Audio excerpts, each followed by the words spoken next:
Hello there. I thought I'd do a little video talking about my experience of doing a CELTA course, and that's a teaching course, teaching English for people of other languages, from other countries, to teach them how to speak English or read English as well. And I did this course back in 2016. I just need to check now what it means again. It's a certificate for teaching English to speakers of other languages. And it says on the computer here, the computer says it's deemed to be the gold standard of courses because it's got the Cambridge University connection, Cambridge University accredited, and they're all over the world. There's all kinds of TEFL courses you can do. The CELTA one is meant to be a good one. So this is like, 10 years ago now. Like it was in the winter time actually. It was like February, March, and it was in Berlin. And I went out there and it was an intensive course for 4 weeks. And I'd read that it was meant to be very intense. And it was an absolutely horrible experience. Somehow I managed to pass this course, but I wanted to leave after the first day. Why did I hate it? I mean, I really hated it. But they had the money up front.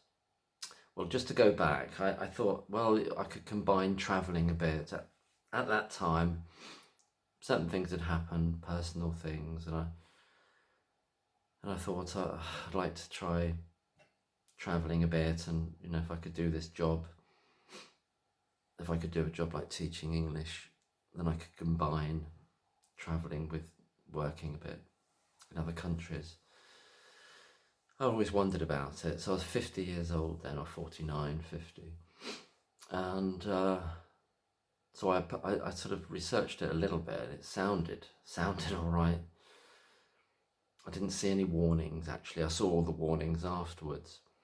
Although, this is only my experience. Other people do them and they say they enjoy them and they love them and they love that whole world of teaching. And I'm not talking about jobs you do afterwards once you got this course. I'm talking about the course itself. And this is a specific organisation in Berlin. I debated whether I should say who they are, but they're a school in Berlin basically for running these courses. And they're still going. I checked the other day. They're still going, and they're pretty central. But I sort of made the initial application, and then this guy, it was meant like a telephone conversation interview for about an hour, and we did that. We arranged that. He seemed quite friendly over the phone. He ran the school. It's his school. He owns it. He sort of changed. When he was trying to sell it to me, he was quite friendly afterwards. Not so much. Anyway, and then it started. I can't remember if it was either January or February. I remember it was very cold and there was snow in Berlin. It sounds good, and I always wanted to go. It was the first time I'd ever been to Berlin, and I did like Berlin, and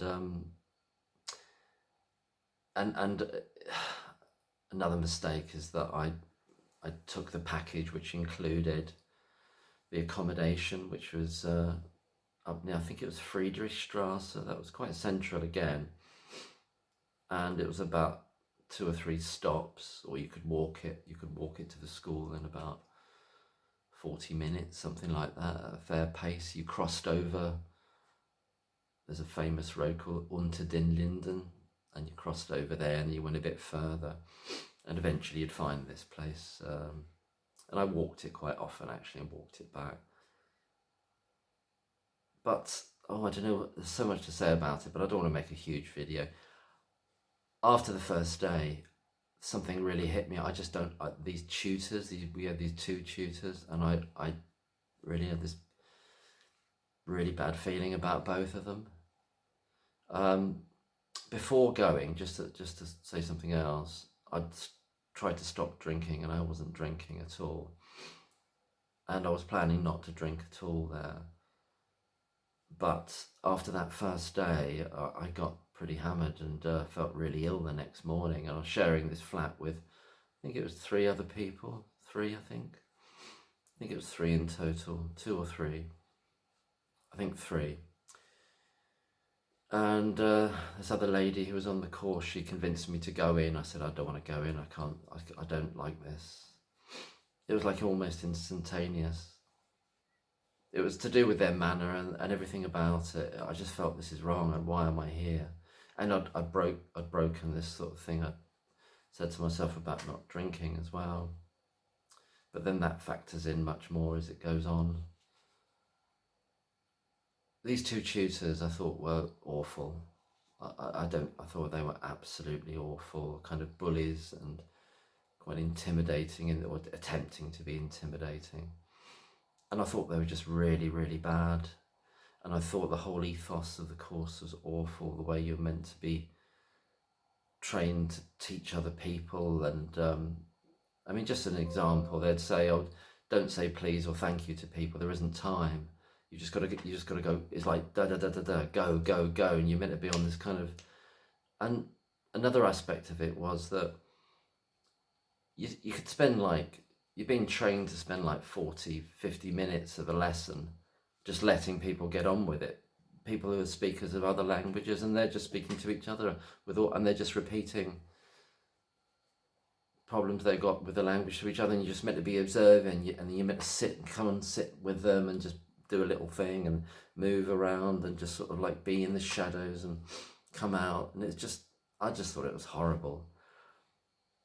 What the best part of it, and it was a good part of it, were the students we had who, because we were trainee teachers, there was a group of about 14 of us, 12, 14, from different nationalities, quite a few people from America, about 3 from America, French ladies, there's a couple of German people.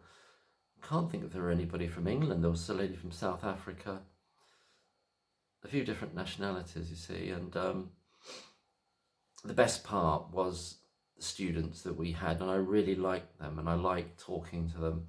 And they came from all kinds of places, a lot from like Russia, Ukraine, Italy, other countries like that. And they were getting like a cheaper deal on doing these courses. But what was, because we were trainees, you know, so it kind of worked for them, and they were really nice. But there was a huge drop off of them. They dropped away, despite it being so cheap for them, they dropped off.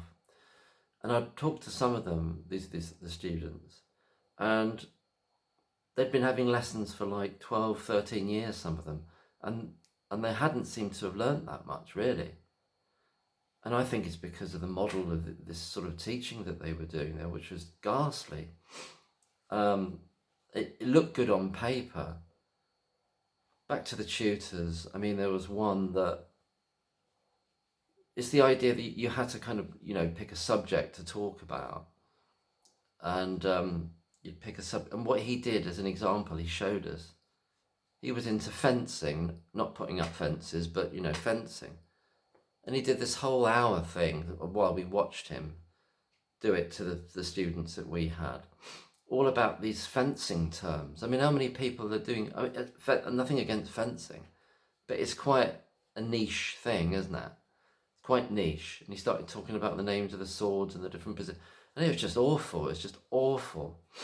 And he's a very arrogant bloke. And you'd ask him a question, and he'd kind of do that too, like to go away, like that.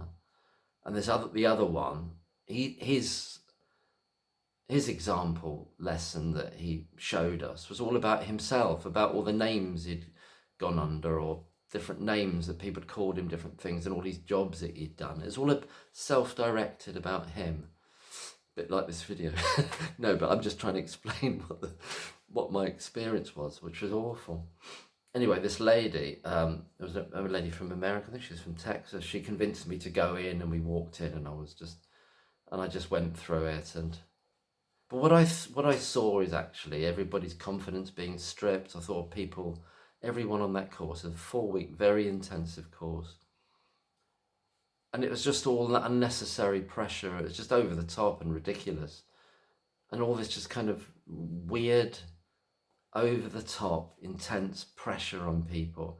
And I just saw all their personalities flatten out and try to emulate what these ghastly so-called tutors were trying to teach them, who I thought were awful in themselves. I thought they were terrible, and just dull, and just really no personality. And they kept on.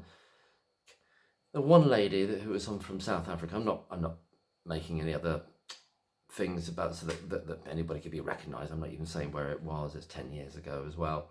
But she'd actually been running a school, a very nice lady, and seemed to be incredibly confident in week 1 or the first few days. And her first sample, very confident. She's literally running a school out in Southeast Asia somewhere. And by the mid part through the 4-week intensive course, she was like almost thinking of leaving and saying, I've got no confidence anymore, I'm broken down. It's like a cult. It was a bit like a cult. There was another time where we had to go upstairs to see another teacher of this school, teacher who's fully qualified in this system. And he was awful as well. Well, he wasn't awful, wasn't a bad guy. But you could just see all the cult-like repetitions of following what these tutors did. It was nothing. It felt like he was drained of himself. I don't know who he was, and it was just like, it didn't feel right. Do you know, it just felt like it was a copy of something, and it was just ghastly. And all this material we had to use, it was just horrible as well. And there was just nothing organic about it. It was so controlled and so top-down authoritarian in a horrible way, and there was no joy in it. There was no humour in it. It was horrible. Not the fencing tutor, but the other guy.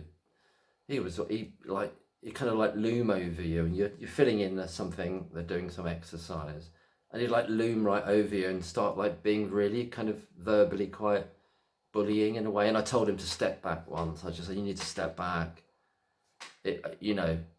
Keep your distance from me, because I think I let him know. He stepped over the line. So I paid quite a lot of money for this, so all up front, and they would have basically had it for nothing. So I just pressed on and pressed on. Everyone was losing their confidence. Everyone was looking ill. I started drinking again, and another course member who'd also had problems in the past with drinking, they'd started so well prepared, and they had they were like really on focused and on top of everything, very, very positive person, crashed and went into this alcoholic kind of, pretty much alcoholic thing. And I was trying to help her get through it. I said, let's just get through it. She bailed out of the course. I don't know whether she did it, came back to it, or did it, but she bailed out. I was trying to help her. Berlin itself I liked, and I liked getting away. And one guy in the flat was very disturbing, I thought. He was a very disturbing guy. I met him on the first night before we'd actually started the course, because somehow he'd got the key or whatever. And he asked me to come for a drink. Suggested a drink, and I went for a drink with him. I shouldn't have done that, and that was the first drink I'd had in months or something, and I shouldn't have done that. And he went through his phone. We were sitting in this bar down by the Spey, I think that's the name of the river there, down a bit from the flat. And he was showing me these pictures in his phone, and I don't know why I didn't stop it or get away or something, but he was literally going through hundreds and hundreds and hundreds and hundreds of pictures, and it was almost like locked in, and he kept on like flicking through them, and there were like pictures of the most weird things, a lot of knives he'd found, and like desert scenes, but not just almost like the same picture over and over again. He became very, very strange, became very, very disturbing in the flat, making huge amounts of noise at night. He was like about my kind of age as well. Very disturbing, weird guy. We'd held a party for because not everybody lived in this flat. It was only about 3 or 4 people. There's about 12 on the course. And we had this party for everybody. And he got really weird in that. And I just thought, any moment, I thought, what am I doing? I thought, this is turning into a nightmare. I managed to get through this course. God knows how I did it. There was once I did it, and I thought, fuck it, I'm just going to enjoy this. I'm going to enjoy doing this sample lesson. I just want to say the other part of it is that we're constantly having to criticize each other, a bit like a Chinese communist or any kind of communist struggle session. I only said Chinese because they had these things called struggle sessions where you're meant to criticize people, and then you've got to criticize yourself as well. So it's all public, and you've got to say what was wrong with this person, what was wrong with them, and you have to say negative things. That was all part of it. So that feeds into that kind of cult-like experience and dynamic, the constant evaluation of others and yourself, and nobody escapes that. And it's just pushed and pushed and pushed all the time, again and again and again, and very little time. And then these ridiculous forms that you had to fill in to not only to do a lesson or to show the lesson plan, but you had to write huge and reams and reams and reams of reasons why you were doing this and not doing this. And it was bizarre, utterly bizarre, totally took every kind of any life out of it, any kind of interest or joy out of it. It just sucked it all out. I did one lesson which I enjoyed. It was because I thought, I don't care what they think about it, and it went apparently quite well for them, because I just thought, I'm not letting this stress me anymore. But the stress of it just kept coming and coming. When I got back to the UK, because I had thought of staying there, that was another issue that happened. I then started looking into responses to some of these courses, not necessarily just that school. And people said things like, oh, I did an MA once and this was more intense and harder work than that because of it. It was just, and other people said there's always someone that has a breakdown in them, and it's just, and that the pressure's just ridiculous. And it doesn't feel, and what for? People weren't enjoying it. The students weren't enjoying it. People were like being trained to be almost like robots. And that's a bit like I said when we went upstairs to watch this other fully fledged teacher in operation. It just felt kind of dead and robotic, like watching someone in a cult doing their thing. And it was just, it had that uncanny feeling about it. I got the certificate. I always feel like ripping it in half, but I got it, and I paid quite a lot of money to do this course, and then I was going to stay on, but I got out of there. It wore me down, and I'd come from a position where I was trying to look for something new and enjoyable to do, and it was a destabilizer actually. Just towards the end, we had to fill in all these forms about what we thought of the teacher, and it was before you knew whether you'd passed it or not, because they were keeping that above. That was the other thing these two tutors kept doing. They kept on saying, well, we're not sure, you could just do one lesson wrong and you could fail it. You could have done everything else right, and you could just do one thing wrong, and if it dipped a bit below this level, that you could just.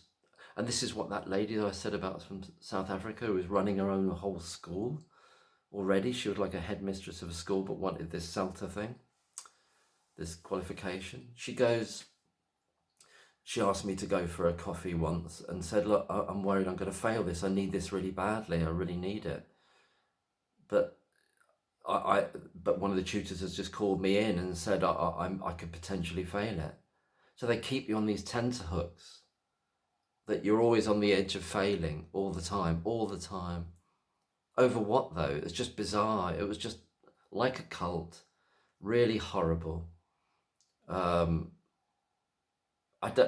Maybe other people have different experiences. I saw everyone else go downhill in every possible way.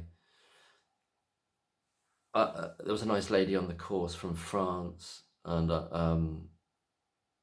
we used to go for a drink or a coffee to talk about it, and she realised that it was crazy as well. And I can't remember. She was a very nice, very pleasant lady. And there was a lady from Germany, and she was doing it as well, even though like English isn't her first language, but still they're still doing it. And she looked really incredibly ill, and I was sort of self-medicating with alcohol through it, which I know wasn't helping, and it wasn't a good idea to do that. But I thought, this is the only way I can stave off my sort of building antipathy to these and this, and I thought, but I've got to push through, you know. I think anyway, right at the end, we're meant to fill in these things about what you think about the teachers, what you think about the course, why it's good and everything. And I thought I could go one of two ways here. I thought, and you don't know whether you've passed it. So you think, well, you know, that's going to make a difference. So I thought, well, God, I've come all this way, and I hated it, absolutely hated it.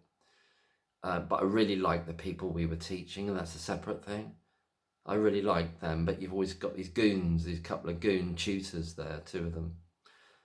Back to the guy who I spoke to on the phone before I even bought the course, you know.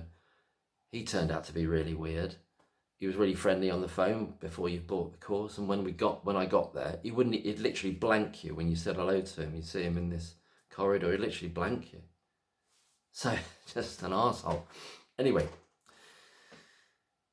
I filled in this thing, and I thought, oh God, I could either tell the truth here, and I've either got to go to one extreme or the other. I can't pretend anything. So, but I ended up pretending by saying everything was absolutely perfect, but I did it to such a degree it was a obvious piss take, obvious to me.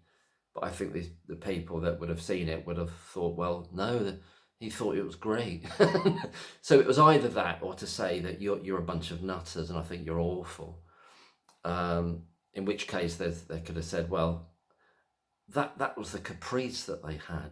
It was the idea, well, we could fail you then, and we don't have to say why, and we're backed by Cambridge, whatever, malarkey, accreditation, and that's just what we think because we're professional tutors and everything. Anyway, yeah, I did the other way, and it was just a piss take basically, just to get out of there. And I got this poxy certificate, and I never used it afterwards. It really put me off. And that's my responsibility. I mean, perhaps I should have tried to use it in different. I made a couple of I made some applications to schools off and on in the UK, and I never got to an interview stage with it even, because and then I found out about this later that so many people have got that qualification. It kind of devalues the level of it, even though it's meant to be a higher level with the Cambridge nonsense. And people do this further one. You've got to do a further one then. Do you know what I mean? So it just, the qualification on its own wasn't enough anymore. And you've got to do this other one, I think it's called a Delta or something. Got to pay another few £1,000 to someone. I thought, no, but I tried anyway. I never got an interview. But what it's done, I think I'd never do any kind of course. I mean, I don't think I'll do any course anyway now, but unless it was kind of like a drop-in thing. And the point I want to make is I never want to pay for a course or ideally anything that's long-lasting, in which you don't get a chance to see or meet who these people are and what it's about and what the vibe's like, because you're a total hostage to fortune then. And so hopefully I'll never do that. That's the lesson it's taught me above all. Just to, you kind of had it then, you've given over your money, and I wanted to leave all my intuition, and that's what I do think back to that. On that second day after the first day, I had a few bottles of wine that night after the first day, felt very ill in the morning, and this lady who then crashed and burned herself, unfortunately. She was a lovely lady, and I tried to help her, but it really broke her actually. But I knew after that first day it was horrendous. I think we always know when something's amiss really, really quickly, and that's your intuition, God-given or nature-given, or both. Intuition tells you something's not right here, and your body's screaming, and I know it's not the ideal coping mechanism, or not a good coping mechanism at all, to start then drinking to deal with the stress of that, or just want to negate it, or to kind of put a wall between you and it. Anyway, that was just my experience of doing this so-called CELTA course in Berlin back in 2016. Horrible experience. I did like walking around the city, and some of the, well, pretty much, no, there wasn't any of the students that we had who were doing this kind of course cheaper because we were trainee teachers that I didn't like. I really liked all them, and I enjoyed meeting them, and they had life about them, and they had interest, and they wanted to know things. What was getting in the way were these ghastly characters, these tutors, and the whole structure of what they think is language teaching, which I thought was horrible. Anyway, that's my little experience of that, and I'm totally aware that other people probably do courses and they'd have a different experience, or they'd say that they liked it, and that's the way of the world, isn't it? We're different, and that was how I felt about it. Thanks very much for listening, if you have, and take care and have a great bank holiday and everything, and week ahead next week. Bye for now. Bye.